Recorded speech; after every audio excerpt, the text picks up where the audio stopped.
지구상에 7,000개가 넘는 섬을 품은 나라가 있어요. 에메랄드빛 바다와 끝없는 해안선, 세계에서 가장 다양한 생물이 살아 숨쉬는 열대의 낙원.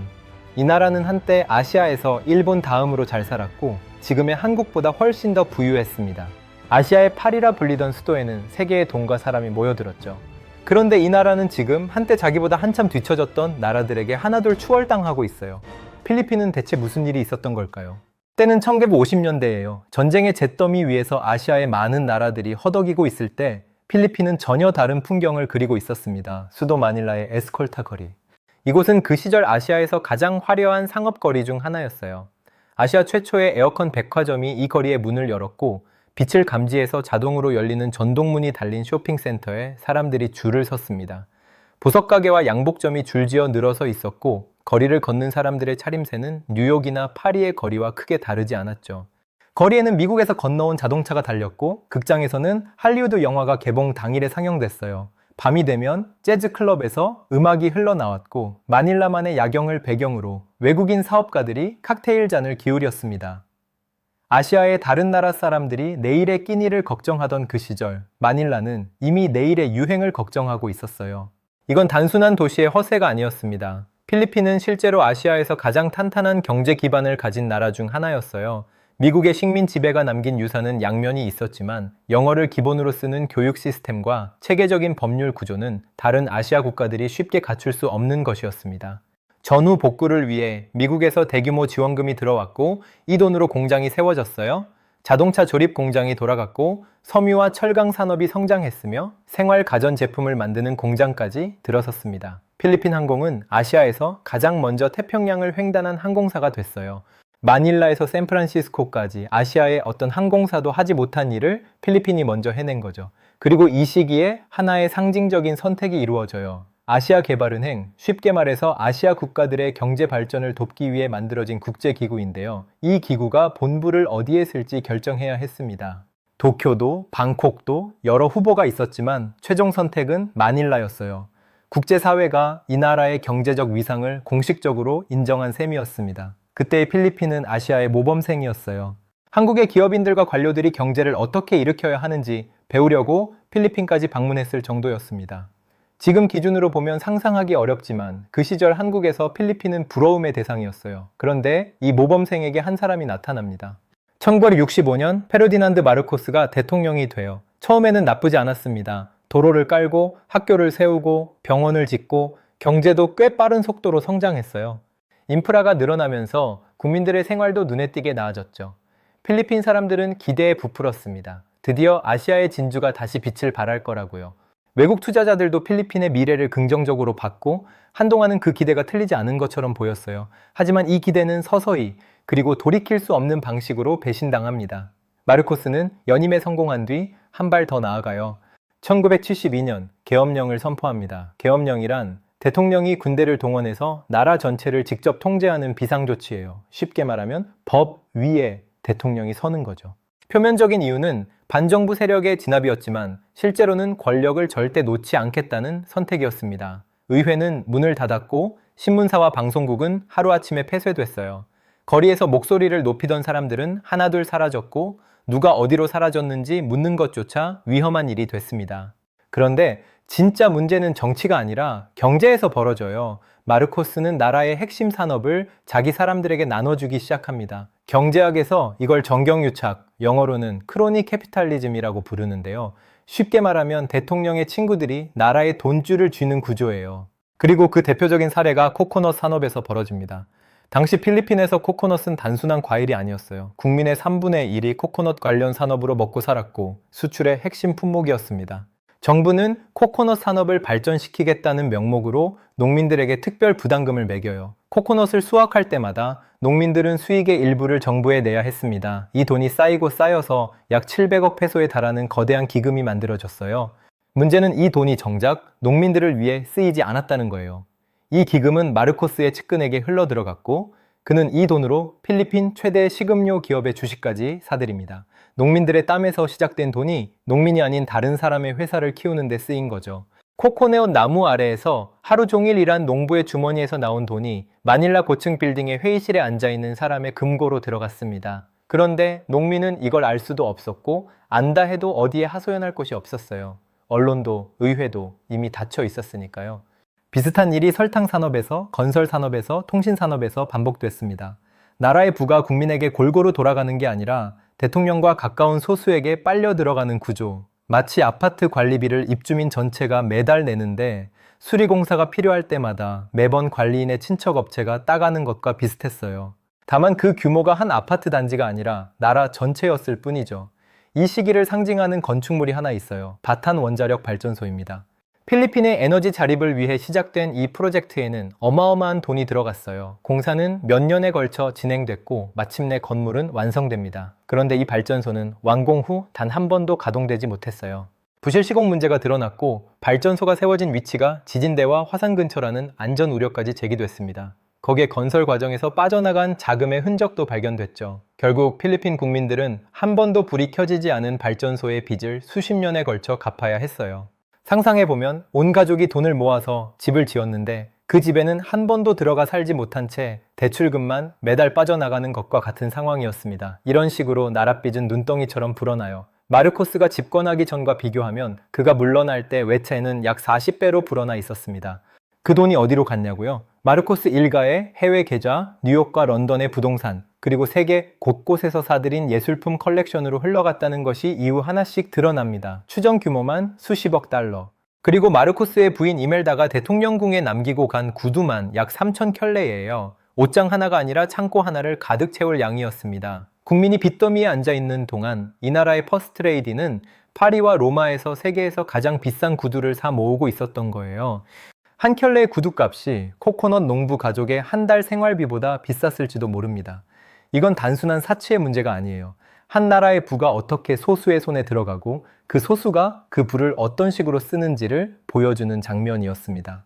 나라가 이 지경이 되자 변화를 요구하는 목소리가 점점 커져갑니다. 거리에서, 교회에서, 대학 캠퍼스에서. 하지만 독재 정권 아래에서 목소리를 높이는 건 자기 목숨을 거는 일이었어요. 그리고 1983년 돌이킬 수 없는 사건이 벌어집니다. 망명 중이던 야당 지도자 베니그노 아키노가 조국을 바꾸겠다는 각오로 필리핀에 돌아와요. 주변에서는 위험하다고 말렸지만 그는 비행기에 올랐습니다.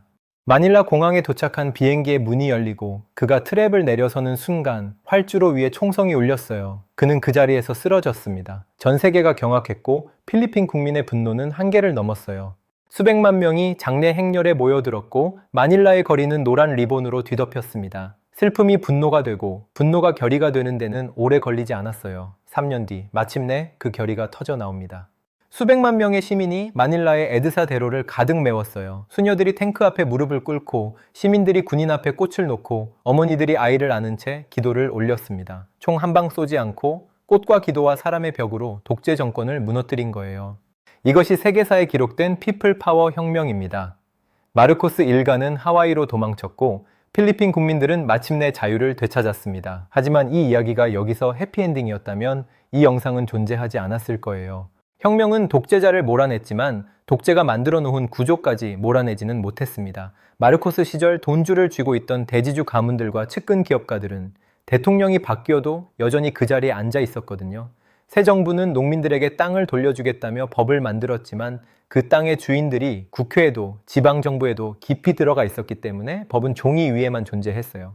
빈 접시 위에 예쁜 냅킨을 깔아놓은 격이었습니다. 모양은 근사한데 정작 배를 채워줄 건 아무것도 없었던 거죠. 이 실패가 도미노의 첫 번째 조각을 쓰러뜨려요.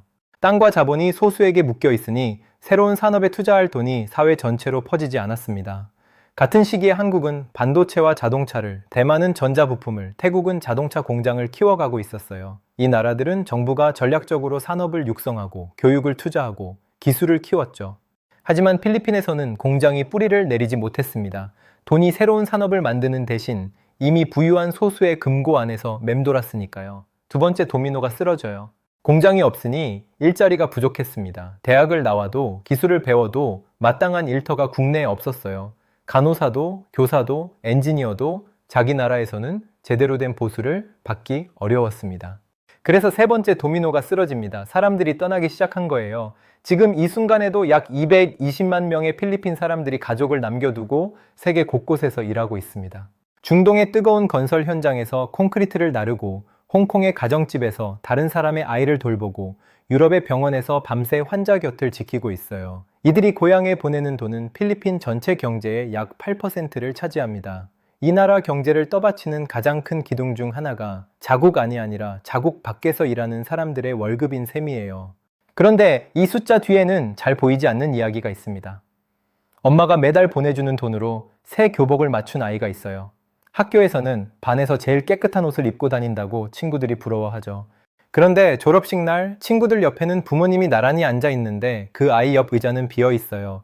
돈은 매달 도착했지만 엄마는 도착하지 못한 겁니다. 1년에 한 번 화상 통화로 보는 엄마의 얼굴.